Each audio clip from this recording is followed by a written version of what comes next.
To my dogs, wherever you are. Check, check. Yes, yes, y'all. And you don't stop. Keep on. Keep on rocking. You listen to On Point Experience, everybody. What's going on? Happy Saturday. Let's go. On Point Experience is a radio show brought to you where we bring the listeners complete, exquisite, important information, and we bring the best to you to reveal that. Let's do a quick roll call. Nina Saxon. Ron Sullivan back again. Yeah, this your boy Will Jabir Townsend in the building. Good morning, people. What's going on? You know who I be, DJ Queen Dream. Thank you for tuning in to the On Point Experience. What a great day, what a great day. And I am Yaz Hurston, and you know who we are, On Point Experience. If you feel like talking to us, call us, 929-227-4646. You better get ahead. Say it again. Go ahead. 929-227-4646. Feel free to call. It's going to be a hot show today. Despite the weather, it's been a great show. And so remember, always, if you're talking to us, you listen to real people, real talk, real work. Ooh, okay. Real things. Hey, what's the 411, hon? What's the 411? I got it going on. Every time I start off with real something, right? That's all right. That's all right. It's not where you start, it's where you end up. There you go. I like It's supposed that. to be the cue, and she's like, well, what's the real word? Now, this topic, I got to say, this topic is what had happened. Okay. And I'm sure we're gonna get into it, but a lot of things have happened this week. But one of the things that I would like to discuss and talk about with you is the unfortunate situation that happened with Bill Cosby. I say unfortunate because I grew up with Bill Cosby. You know what I mean?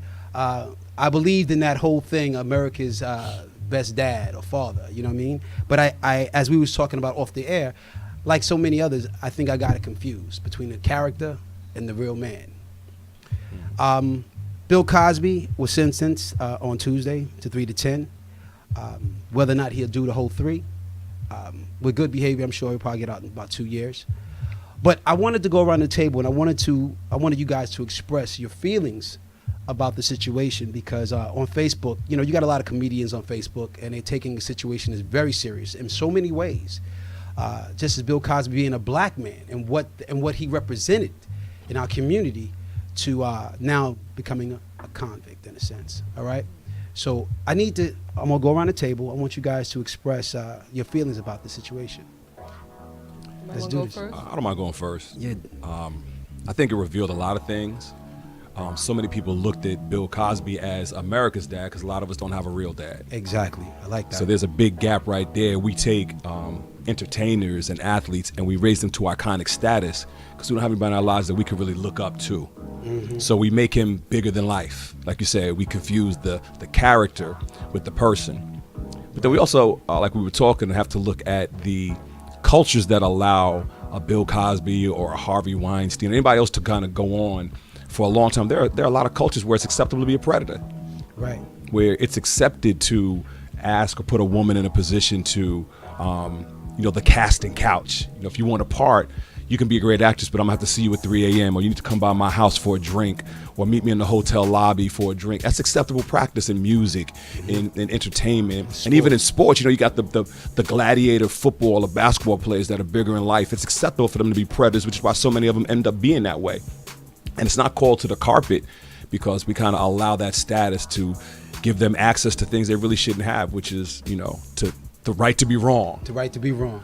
And then when the fall comes, we end up having conversations like this. But, Bill Cosby is an issue, but I think we have some bigger cultural issues around what cultures we allow to persist and what behaviors we think are allowed to go or acceptable to go along with those things. And I know he actually admitted to some of these things, but I think the whole drive is much bigger than Bill Cosby. Definitely. I think it's been designed for us as people of color.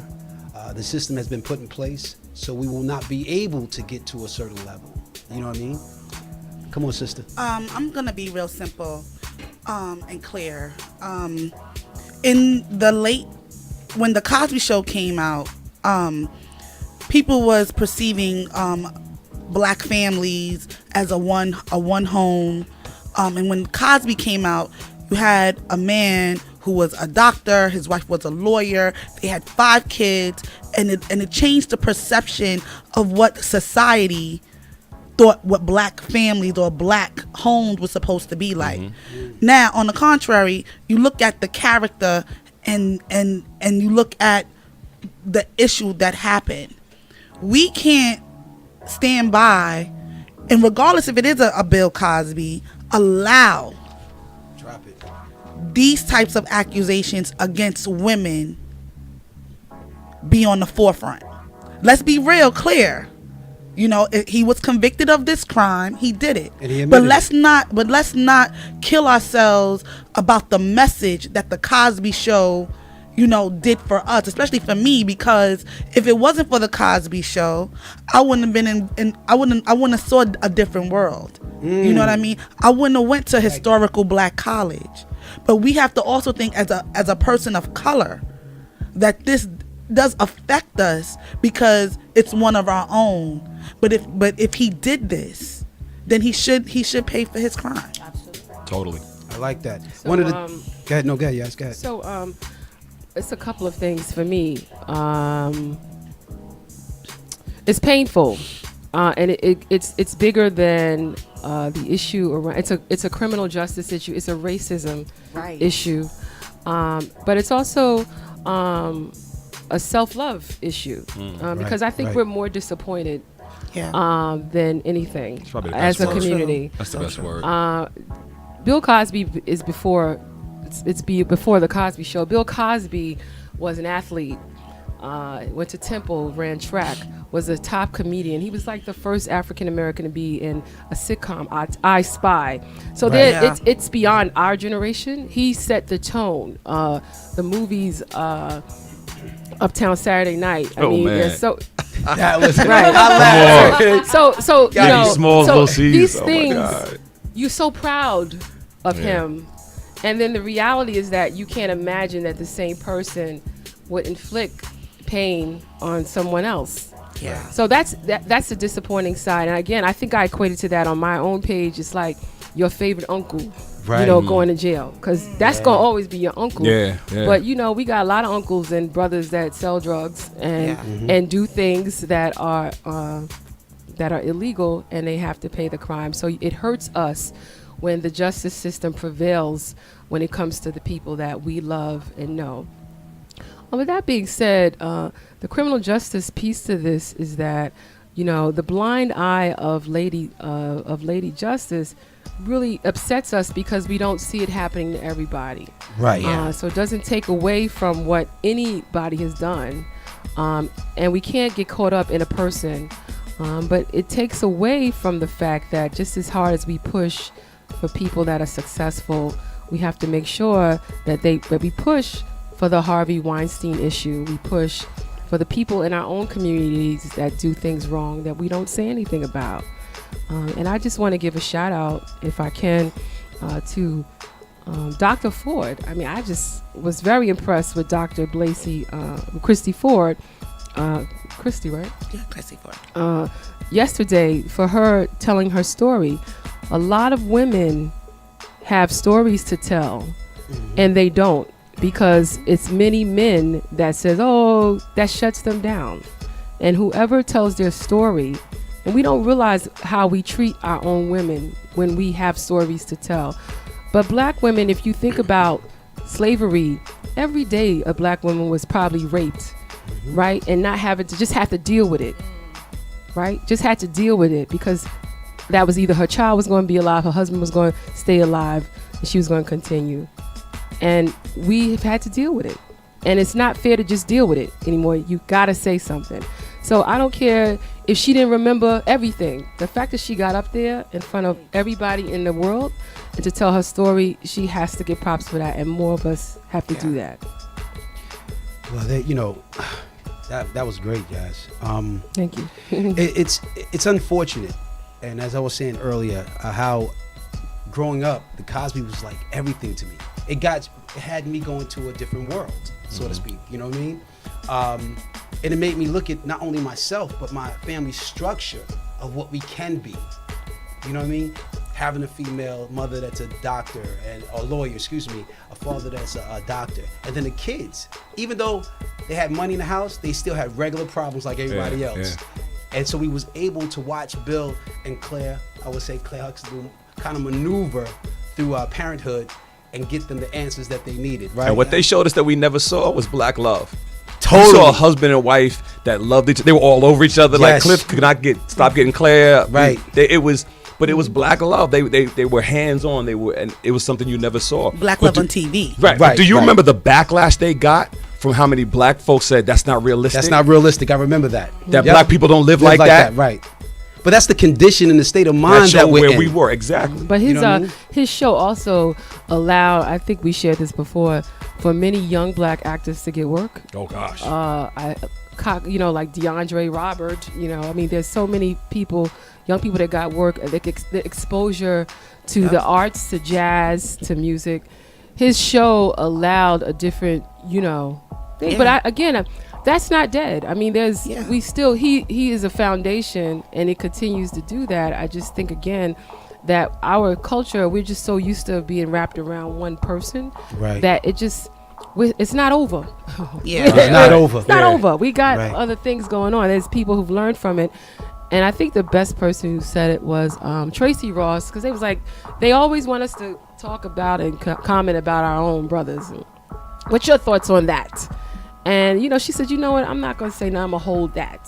She said, I don't have anything to say because I'm not going to down him. If what he did, he know what he did. Right. And his lawyer wasn't the best of proving that he didn't do it. I mean, that's how it That's is really in what state it of is, laws right? and how good your lawyer is. It is a game in that room. That's how it is. If your lawyer couldn't rock it and make it work, then that's how it is. Yeah, as you said, something I want to ask you about real quick. You said that from like our time in this country, women were getting raped on a regular basis. It became accepted practice.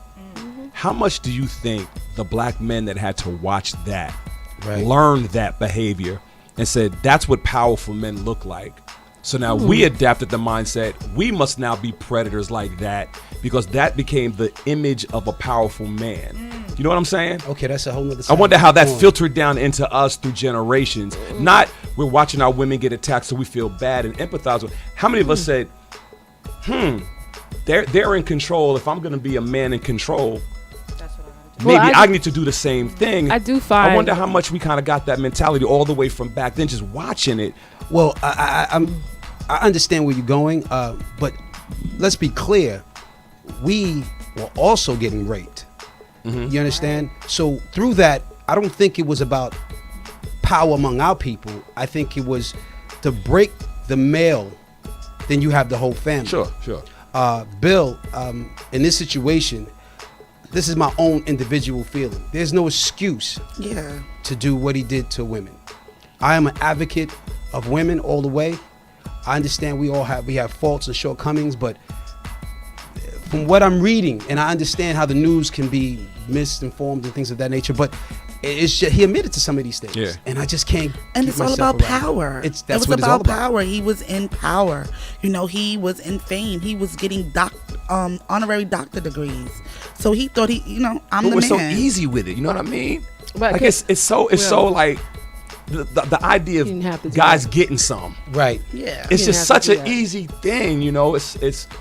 But I wanted to respond to what you're saying. I do think that there is a trickle-down effect of the importance of trying to keep certain people in their place.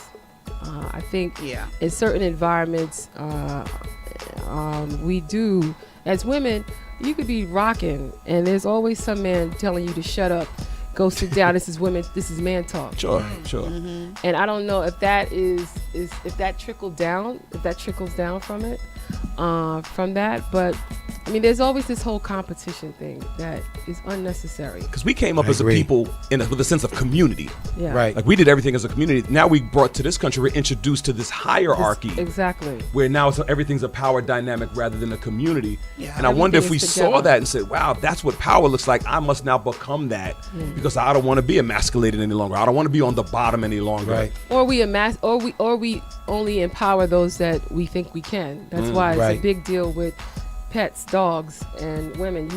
I rarely see black men standing up to a white man against a black woman. I rarely see that. And that is that is based on what I'm doing today with this men's conference. Stand up for something to fall for anything. You got to stand up, man, for these women. So that concludes our what had happened this week. That was quick. Yeah, I think we can go on this. I want to give a big shout out to my sister Ray Ray, Spanish Butterfly, Jeff Broom, and Curtis Sherrod that can't be with us today. We'll be right back. Queen, take us away.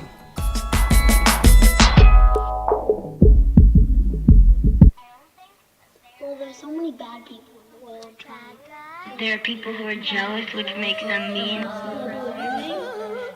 World hunger. Countries are getting They're hungry on the streets. Gun violence. Hurricanes. It would make the world a better Consider everyone else's feeling diminished.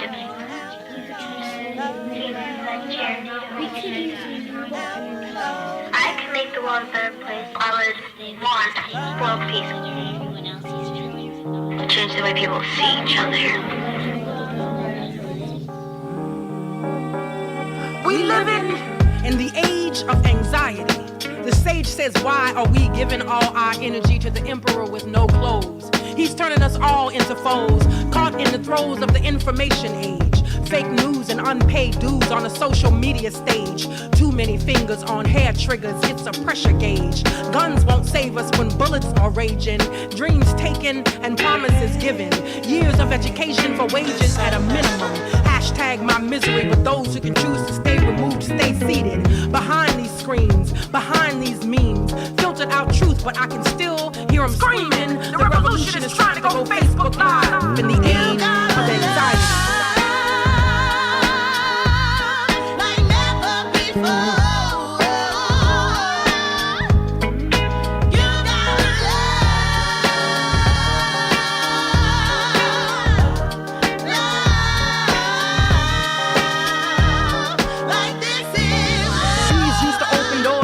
Divide us, but we even speak these words if the person was standing beside us. Backspace humanity, Instagram vanity, chaos in the comments, and we're losing our sanity. We stand at a crossroad where Babylon will fall. They don't need Mexico to separate us with this wall. Oh yeah, is blowing, tornadoes and hurricanes, fires devour, flood water swallows, thirsting for water, flimsy umbrellas, holding on, waiting for someone to tell us we will be saved. But what if we could part the sky and move the sun into revolution with the love brigade? I gotta keep keep fighting for a higher me. My hands are up, can't breathe this air in this age of anxiety. You gotta love like never before. You gotta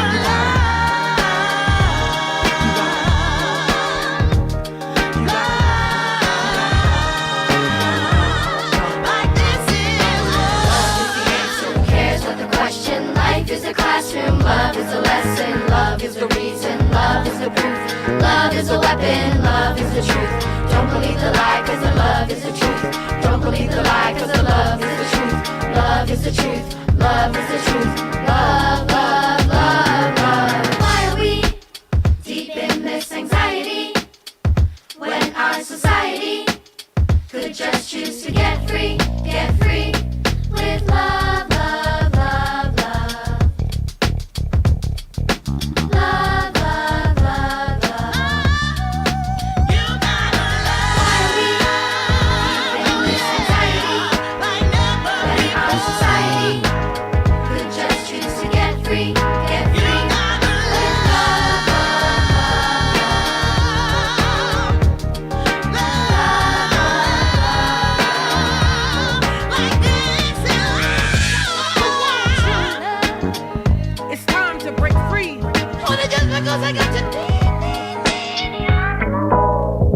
I gotta be on point. I got the on point experience. You know why? Because my name is Dr. Dre. I got the Yasmin on point experience. I got the Big Jeff on point experience. I got the Ray on point experience. And of course, I'm with the man D Nasty with the on point experience, because that's the only way Dr. Dre rolls. On point experience.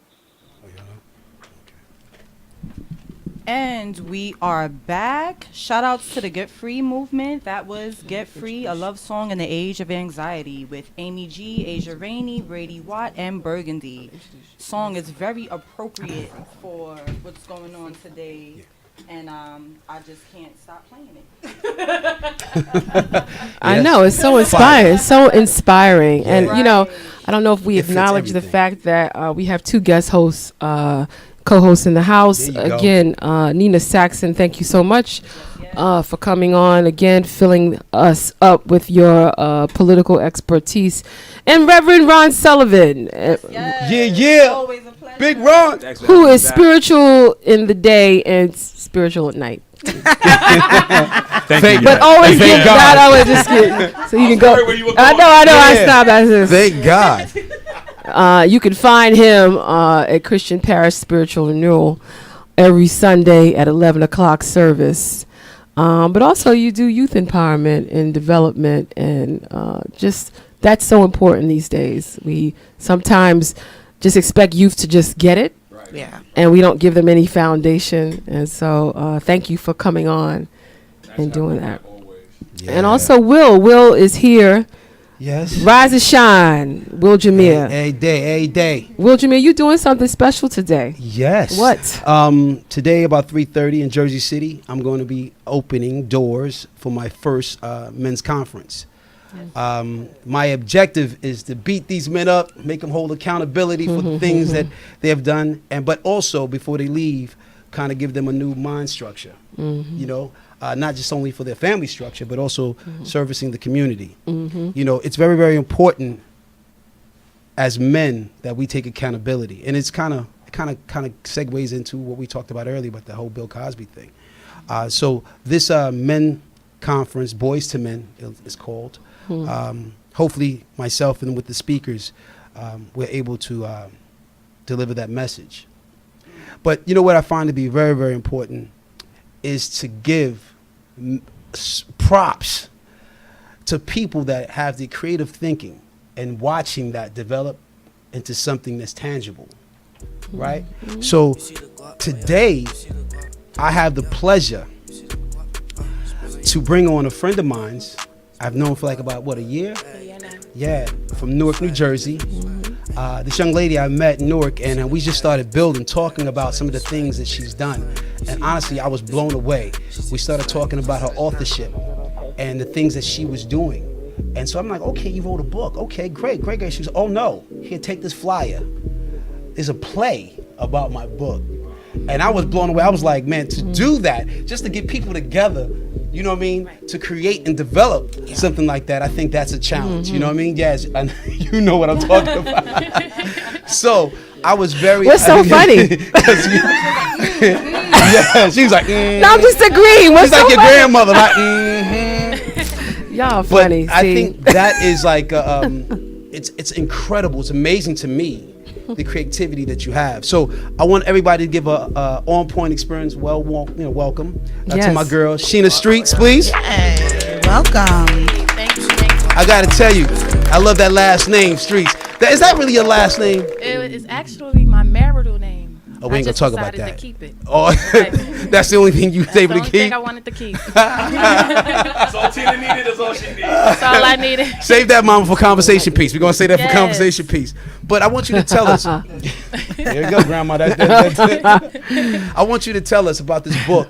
Okay. That's entitled "Hey God, Did You Get My Message?" I thought that was very interesting. What did you mean by that? So I titled it, Hey God, Did You Get My Message? More so because a lot of times growing up in the church, we was raised to know, God is always there when you need him. Call him on the main line. He'll be there for you. But, when you go through situations, you don't always know if God is really getting your messages, if he's really answering the prayer. So constantly praying, going through things like sexual assault and domestic violence. Right. I started to believe You know, and is he getting my messages? Is he really, you know, is he going to answer the call? Is he going to bring me out? So, you know, I had to tell her, hey, God, did you get my message? To let you know, I'm calling on you and I need you. That sounds very So interesting. so this does not look like you. You had you went through a transformation apparently. Yes. So tell us about, first of all, give us a little background of who you are, right? And then let's talk about this transition, because this is a real transformation. Yeah. Yes. And this it reminds me of the book Beloved, you know what I mean? By Toni Morrison. But this does not look like you. You have totally transformed. Even your pictures, I was like, well, where's the girl who sent the pictures? Your screenshots of you do not look like this, your pictures that you sent. Yes. So am I accurate? You're accurate. So I lost weight within the past year. Oh, So right. I had a son. He's 4. I took those pictures when he was 2. And I was living in South Carolina, so you know that good country eating. You know, don't gotta walk that much.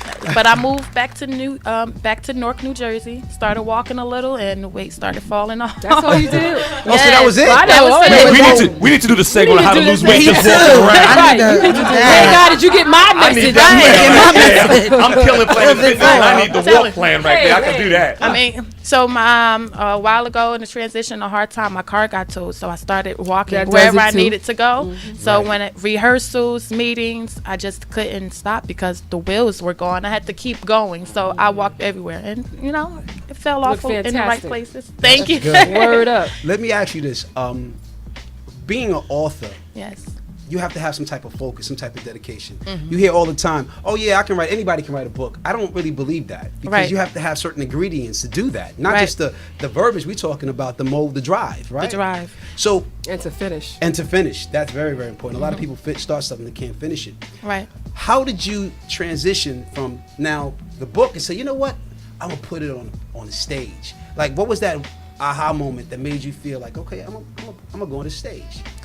This generation, everybody just don't want to pick up a book now. I mean, everybody's authors. You got Kindle, you got the ebooks and things like that. So I had to find something creative for the youth, for a lot of the younger children who didn't want to pick up books, because there's 14, 13, 9-year-olds that's going through sexual assault. Right. And they don't want to pick up a book and read about it, but they may watch it on TV.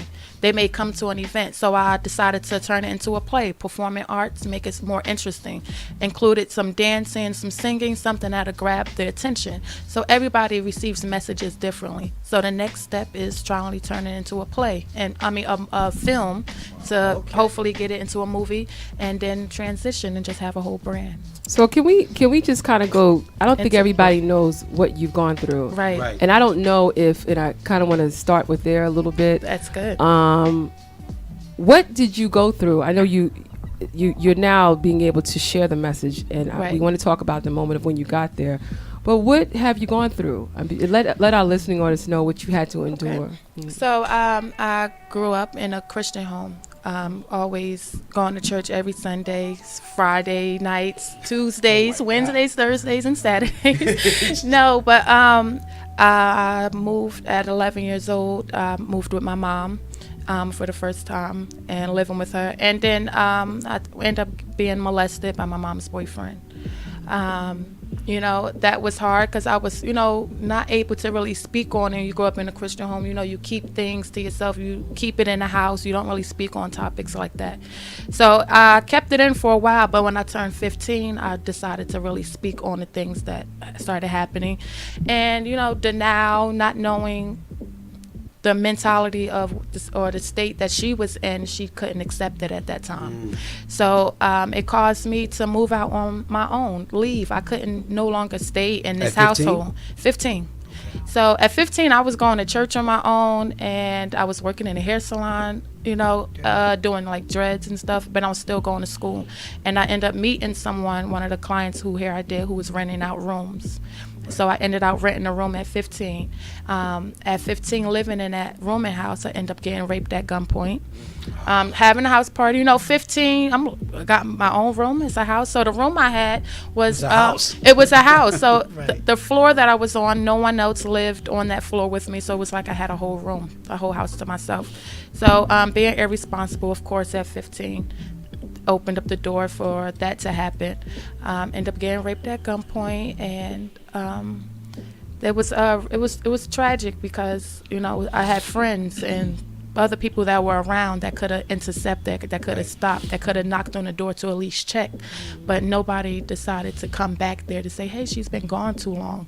Right. So those were one of the things, and then it's a sensitive topic because it's hard to talk about those things sometimes, and to try to go back to relive it. But I have to remember that there's other people that's going through it, and it's so many people that fall short, go into mental depression, suicide, drugs, and different things, become alcoholics, and that's even one of the roads I took. I have a high tolerance for alcohol. I can drink, but you didn't need to test it every 5 minutes. We don't need to test it. So, it's different things, and I could have fallen short, but me going to church, building that relationship with God at a young age, it was what I was being prepared for this. Right. I felt like. So now I look at these things like, he had to use somebody, somebody had to go through it so they could tell a story on what he's able to bring you from. Right. So now I embrace it because he used me as a vessel. So it no longer hurts me because now I can tell the goodness of what he's able to do. Amen. Not everybody else has that opportunity. Let me ask you, when you decided to start sharing your story, what was the pivotal moment for you when you decided to put this in writing? Or what happened? Did you meet anybody specific that encouraged you, or when did you decide to share it? Because it might not have been a book, but just period. The birth of my son. I wanted to change because I was still broken around the time that I had my son 4 years ago. And I had to, now I'm living in another state. I'm in South Carolina now because I ran away from a domestic violence marriage. So I got married at 20. So you continue these types of relationships. Right. That's what I was going to say. So it becomes a cycle. No, but that's I'm glad somebody asked that. I was going to ask that. It becomes a cycle because especially when you start off at a young age being abused and things like that, you start to think, is this what love really is? Because that's what I'm being taught. It's the people that were closer to me, not the people that were strangers.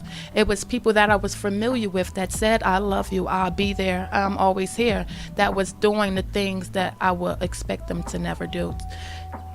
One of the things I want to... Okay. Yeah. You decided to tell the story. You decided to tell the story. When women talk about those things, it kind of, gets you. You know what I'm saying? Mm-hmm. Yeah. And what I want to ask is related to that, Abigail.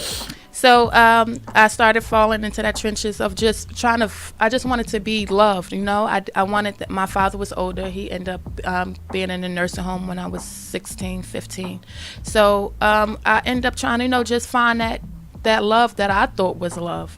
And it ended up, keeping me in bondage more so. So I couldn't gain weight. I was always losing weight. I was smoking cigarettes. I was drinking at a young age. So that's why now, being older, it's like I did that already. 15, I was 25. So I end up, meeting someone and not really knowing his past or his history or his criminal experiences, not knowing any of that. A week after we got married, it was the first time he put his hands on me. 1 week. And it was, before that, it was all, let's go to New York, let's look over the water, let's, flowers, dates. So it was, I never would have thought it was going to happen. And it was the first time. And then I started making excuses for him. It was the drinking. He had a glass of wine, blackout, couldn't remember. And then it turned into times where he didn't really remember what happened. We'll wake up and say, what happened to your face? You got in a fight? Yeah, you. So, and he wouldn't know, and it wouldn't be like, oh, I'm so sorry. It'd be like, my bad. So, it was never really genuine. And me still, being 20, young, trying to find my way. It took one time for him to drag me down the street for my birthday. It's a birthday gift. It's for me to realize that it was either going to be me or it was going to be him. Because I had to, at that point, make a change for myself. I knew it for a long way. I mean, God speaks to us. I already created that relationship for a young girl, as a young girl. So now I have this relationship and I hear him talking, but I didn't really want to go. This is all I knew was Newark. So I had to make up this lie and say, I got a job offer in South Carolina. And I knew he was on parole and he had another year. He couldn't leave the state. So I decided to just go. Good for you. I decided to just go. Had to. And when I made that move, I got moved down south after 6 months. I said, I went down there, actually ended up getting a job as a manager at Applebee's, and then found out the school I went to wasn't accredited, so I didn't really have a high school diploma. But I was able to go take the test and get my GED in one shot and score a high rank for the test. Thank you. Turned it around. After I got my GED, I went in and went back to school while I was my son was just born. Got my degree in healthcare management. Going to school online, working in a hospital. Hey. Decided to start a nonprofit. Just different things. Okay, it was just sister. What do you not do? I can't think of anything. I'm trying. She just wear a Superwoman shirt. It's all because now I know I have to raise a son now, and I don't want my son to be the next person that's on headlines about being a rapist, about putting his hands on another woman. And then I don't want him to find me on social media or anything, she's doing drugs, she's fighting, not understanding what I went through at a young age also. Right. So I had to use what I went through to become this superhero for my son. So when he can Google's my name, he says, this is what my mom's done. Despite everything that she went through, look at how much she achieved. And I want, people to start using their past experience that's supposed to kill them to make them. It's supposed to be a stepping stone to get you where you need to go. So that's how I use it now. One of the things I definitely want to ask, two pieces to it. Okay. Inside your description of your story, yes, you did something I think is really amazing. You took a measure of accountability. Like, there's something I could have seen or done differently. Mm-hmm. How much do you think owning part of your experience has empowered you to take ownership over your victory? And the second thing I want to ask you is, how do you move from broken to empowered? Because you've done that, and you're trying to help other people see that. And we know so many women who get stuck in the broken. Right. Mm-hmm. As a man, as any other supporter of a woman, how do you help a woman who you know is broken move past her brokenness to being important, healed and powerful? So important. One of the things I did is I had to acknowledge my parts in some of the things I did. First of all, I was too young to be dating someone that was 6 years older than me. I was 20, he was 26. Maybe I could have went more into legal aspects of when I was being molested and things like that instead of just running away. Open the door. I could have sought therapy and spoke to someone. I could have sought spiritual counsel, but I decided to handle it all on my own. And that's where I accept the ownership and responsibility for, because I allowed it to continue to manifest instead of cutting it out at the root. Now I started embracing it. It's so many people out here that's dying to what they went through, that are killing themselves, but I didn't, and I'm still alive. So now what can I do to make sure this doesn't happen again? That's an amazing balance you found. That's an amazing balance, taking accountability but not blaming yourself, because you didn't do it. Right. But you still, I think there's so much power in what you're claiming right now, and that's why I wanted to bring that up. And I'm so impressed by that. I see things more spiritual too. It's not really the person; it's the spirit. Mm-hmm. Yes. And so sometimes we all got our issues, and everybody is different. Your sin is just different from mine. Yes. So I can't hold you accountable really too much, because it's different depths. People look at it more on the surface, but spiritually, I keep saying that it's the spirit, what they're dealing with, what's going on with them. Perception is reality. Your perception may be different from my perception. So I don't hold my mother accountable anymore. I forgive her, even though she wasn't even the one to do it, right, but she was dating him. She married him. But I can't hold her accountable anymore for that, because it's not her battle. It's not her fight. And I forgave him. I called him on New Year's Eve, and I refused to go to another year withholding that baggage. Wow. So I had to say, look, I forgive you. Now, whether you're going to acknowledge it or admit, that's between you and him. Mm-hmm. But I have to forgive you for me and move on from there. So what did he say? Yeah, that's he said thank you. Wow. He said thank you, and I almost wanted to take my apology back. Because after so many years of feeling like thank you, not I'm sorry, right, or anything, right? But you can't do it for that. You can, and that's what it was. After first it was like, this is the first time. Thank you to me was an admission, because you can only be thankful for my apology if you felt you've done something wrong. You got to take what you can get for that one. But I took it and I said, you know what? Strength. It is. Strength. And I had to say, I can move forward from this. I can grow. I have someone else that's looking up to me, and I have to be an example for him. And now that I'm out here, after writing a book, it's like, okay, now I have people that are following. Now I have to continue to do this. I have to continue this path of embracing and empowering people because they're looking forward to it. They're waiting. That was my next question. From here, where do you go? I'm looking for open doors. I have so many different ideas. First it was the book, and I never thought I would write that. And then it was the play. So I have the play that's actually coming back out October 6th. We premiered it for the first time June 29th. I casted residents from the city of Newark, Jersey City, Paterson, some from New York. And it's been a great success. We're going to replay it October 6th at 665 South 11th Street in Newark, New Jersey. Okay. And hopefully the next step is probably getting this into a film. Mayor Roz Baraka is also a good supporter of this play as well. He gave me a good contact to help me push this into a film, so I'm so thankful for him as well. What's up? Yeah. But we need to bring that to Harlem. Yeah, I would love for it to and get these churches behind you. Yes, your that's message, what I'm pushing for. is really Powerful. there are a whole lot of people sitting in church that are saying, "Is God listening to me? I'm praying every Sunday, but somehow I'm still in my same situation." And that's people need to actually see my what target. faith really looks like. So come holler at these churches. You got mine anytime you want it. Thank you. That's what's up. Thank you. Come holler Thank at your you. churches. How will they, before we let you go, how will Okay. they get into contact with you? Okay, so you can find me on social media, Facebook, Instagram, Arthur C. Street. And that's all the way around Twitter, Facebook, Instagram. Reach out to me. My phone is always in my hand, so. And that's the truth. Right hand. And that book's on Amazon. I just bought mine. It's still on Amazon. That's so. what's Oh, good. yes, There you Amazon, Barnes & Noble. You might could find it in Walmart, and what's it's on up. Kindle. So proud of you. Yeah, my Thank you so sister. much. Thank You're you. awesome. Powerful. And there you have it. Miss Street Hey. in the building. We'll be right back. Queen, take us away.